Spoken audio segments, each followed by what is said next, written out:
আমি এই মুহূর্তে যে জায়গাটা দাঁড়ায় আছি এইটারে বলা হয় ফিলিপাইনের তাজমহল।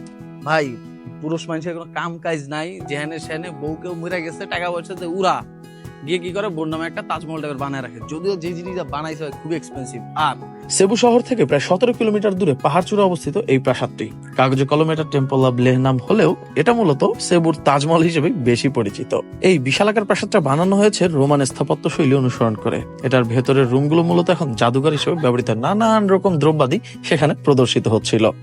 আর এই পুরো প্রাসাদটা বানাতে তৎকালীন সময় খরচ হয়েছিল 180 কোটি টাকারও বেশি। তবে আমার কাছে এই প্রাসাদের সবচেয়ে সুন্দর জায়গা মনে হয়েছে এর বিশাল আকাশ ছোঁয়া বারান্দাটা।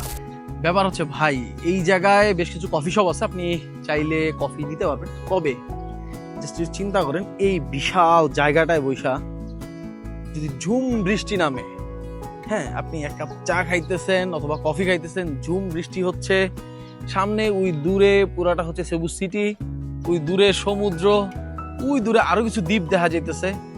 ভাই মানে এই এক্সপেরিয়েন্স যে কি জোস হইব বলার মতো না। এই লোকটা তার জায়গা বাছাইয়ের ক্ষেত্রে আসলেই পুরো 100তে 100।